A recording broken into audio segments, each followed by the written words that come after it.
തിരുവനന്തപുരത്ത് നിന്ന് MG പ്രതീഷ് ഇപ്പോൾ ഈ ജനറൽ അലേർട്ട് സംബന്ധിച്ചുള്ള കാര്യങ്ങളുമായി നമുക്കൊപ്പം ചേരും. തിരുവനന്തപുരം ജില്ലയിൽ ഇപ്പോൾ മഴയ്ക്ക് നേരിയ ശമനമുണ്ട് എന്ന് വാർത്ത വരുമ്പോഴാണ് പ്രതീക്ഷ. പ്രതീഷ്, ഇപ്പോൾ മഴ പെയ്യുന്നുണ്ടോ അവിടെ?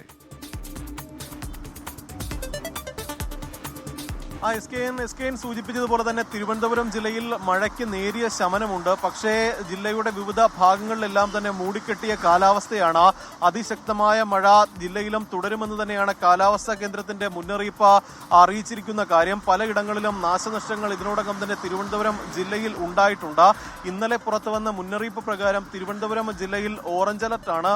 അധികം വൈകാതെ തന്നെ പുതിയ മഴ മുന്നറിയിപ്പ് വരുമെന്നതാണ് പ്രതീക്ഷിക്കപ്പെടുന്നത്. നിലവിൽ 3 ജില്ലകളിലാണ് കാലാവസ്ഥാ വകുപ്പ് റെഡ് അലർട്ട് പ്രഖ്യാപിച്ചിരിക്കുന്നത്. അത് ഇടുക്കി, കണ്ണൂർ, കാസർഗോഡ് ജില്ലകളിലാണ്.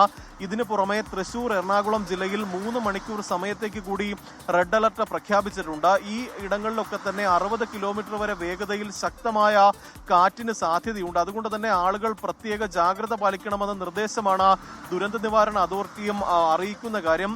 ഈ ശക്തമായ മഴയിൽ സംസ്ഥാനത്ത് വ്യാപകമായി ഏറ്റവും കൂടുതൽ രൂക്ഷമായത് അതിശക്തമായ കാറ്റിൽ ഈ മരക്കൊമ്പുകൾ ഒടിഞ്ഞു വീഴുന്നതും മരം കടപുഴകുന്ന സാഹചര്യമാണ്. അതാണ് ഏറ്റവും കൂടുതൽ മഴക്കെടുതികൾ സംസ്ഥാന വ്യാപകമായി ഉണ്ടാക്കിയിട്ടുള്ളത്. അതുകൊണ്ട് തന്നെ എല്ലാ മേഖലകളിലുള്ളവരും റെഡ് അലർട്ടിന് സമാനമായ ജാഗ്രത പാലിക്കണമെന്നതാണ് അറിയിച്ചിരിക്കുന്ന കാര്യം.